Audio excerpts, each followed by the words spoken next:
La peor tragedia de tu vida, la peor tragedia de mi vida o la peor tragedia de cualquier persona es que no tenemos y no contamos con estrategias emocionales para gestionar las adversidades a las que nos vamos enfrentando. Somos equilibristas sin red de seguridad. Y entonces en este andar por la cuerda floja que es la vida, tenemos cosas que llegan a nosotros de manera inherente, situaciones complejas que nos tiran, pero no nos tiran a una distancia de 20 centímetros.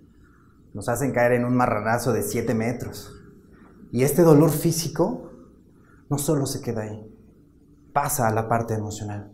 Y es donde se empieza a complicar las cosas para nosotros.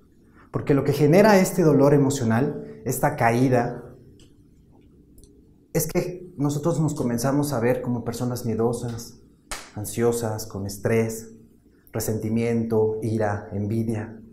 Y ahí no termina, sigue empeorando la rueda. Porque eso no solo nos los quedamos nosotros, sino lo compartimos con los demás. Lastimamos a los que están a nuestro alrededor. Y como decía Santo Tomás de Aquino, uno no da lo que no tiene.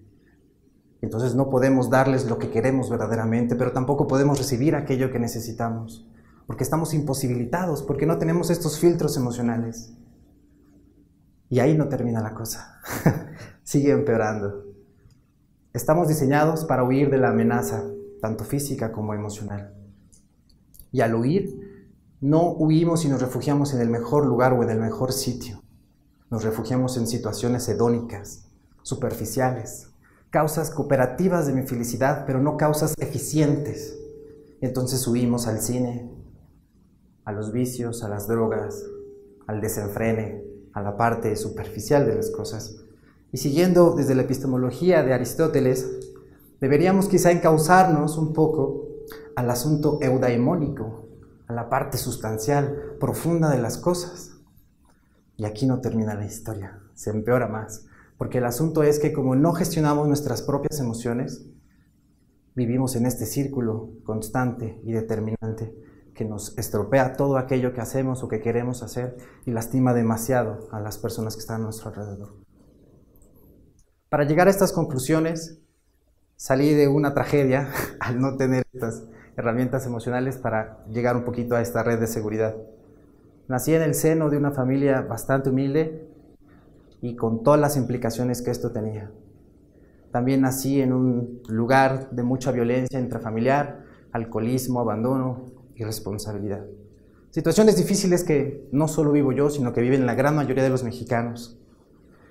Y conforme fue pasando el tiempo, tuve la fortuna de ir haciendo ciertas cositas que me pudieron dar la posibilidad de ir intuyendo algunas herramientas emocionales que pudieran a mí, como ir creando esta red de seguridad para que ante cada golpe pudiera ahí más o menos soportarlo. Después me especialicé y me hice una persona, bueno, un poquito inteligente y descubrí que esto que había intuido con anterioridad tenía eco y resonancia no solo con evidencia y protocolos actuales de la psicología, sino con también evidencia pasada de hace 2500 años en la psicología budista. Y a partir de eso decidí hacer una investigación a la cual denominé el modelo RE, un primer modelo de resiliencia para crear una primera red ante estas adversidades emocionales. Y es lo que les vengo a compartir aquí. Qué bonito es esto. El primer punto o el primer pilar que le da sostén a este modelo RE es el reabrirnos. Y este lo tomé de una monja alemana que se hizo budista y en uno de sus libros menciona: cuando todo se derrumba, hay que dar espacio al no saber.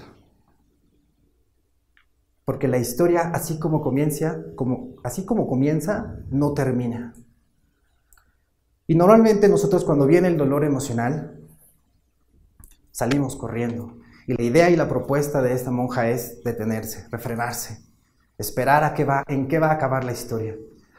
Normalmente estamos como condicionados a buscar ciertas circunstancias para nuestro bienestar, ¿no? El tener éxito, lograr ciertas cosas, cumplir con ciertas expectativas mías y de la sociedad. Pero no sabemos en qué va a acabar esa historia y la determinamos. Si tengo un buen trabajo, me va a ir bien. Si me saco la lotería, me va a ir más que bien. Pero tengo dos ejemplos aquí bien bonitos que reflejan que es bien importante detenerse y refrenarse antes de determinar o de proyectarnos en esta historia. A una persona que conocí le robaron el coche y al robarle el coche sufrió demasiado porque le costó muchísimo trabajo, ¿no? Tenerlo. 3 días después, él estaba en la agonía, ¿no? En el dolor total. Descubrieron que este coche estaba chocado en la carretera y las personas habían muerto. El coche estaba mal, entonces evidentemente qué bueno que se lo robaron, no se accidentó él, ¿no? Y le repusieron el coche y todo perfecto. Entonces lo que parecía una cosa trágica terminó siendo a lo mejor algo favorable. Y viceversa, personas que conozco que tienen empleos excepcionales, los primeros días viven felices, pero después viven del tormento, porque les quita tiempo, les quita vida, les quita espacio. Y entonces en lugar de ser felices, están mal. Entonces la idea de este primer pilar es podernos refrenar ante la circunstancia emocional. Antes de determinar si esto es bueno o malo, respirar, darse este punto de apertura. El segundo punto lo tomé de una persona excepcional que ha sido mi maestro, mi amigo y mi mentor, Valentín Méndez, un hombre excepcional que tiene una preparación tanto en psicología budista como en psicología que tiene que ver con mindfulness. Y él en uno de sus cursos comentó la siguiente frase: ¿qué loto puedo extraer de este fango? Entendiendo así que el loto es la única flor que nace del fango.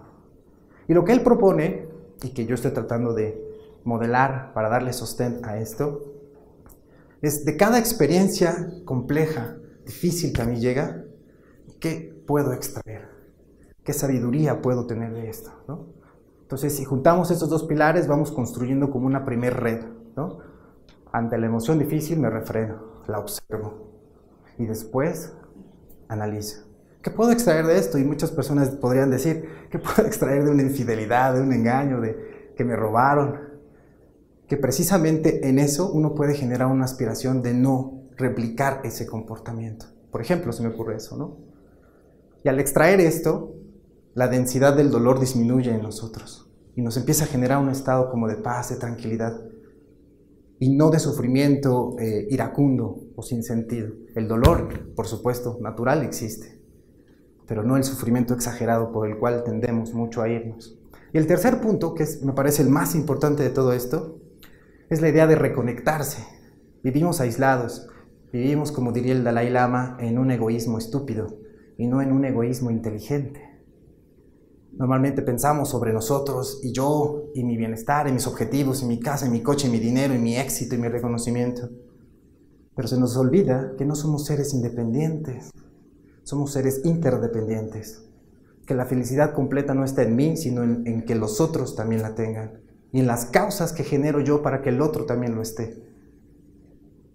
Tengo un tío que es cirujano y que por alguna extraña razón decidió vivir en Iztapalacra, ¿no? Una de las entidades más difíciles de la Ciudad de México.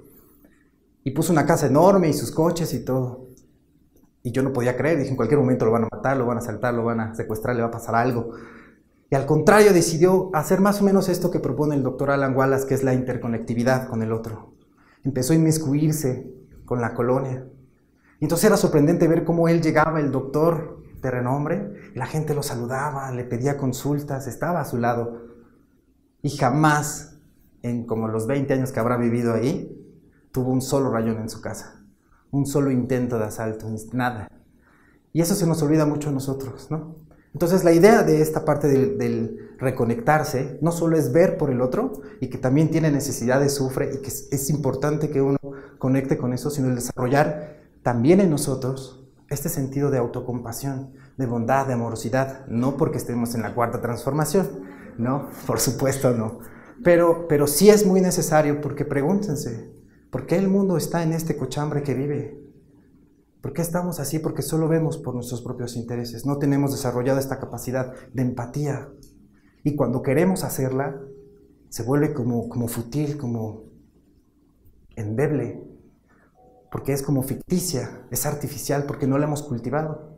Entonces, a partir de estos 3 pilares que les vengo presentando, espero que puedan ayudarles un poquito a entender que es bien importante el tener una red de seguridad emocional para no caernos, para empezar a ser resilientes emocionales, resistentes y, como dice, inquebrantables. Muchas gracias.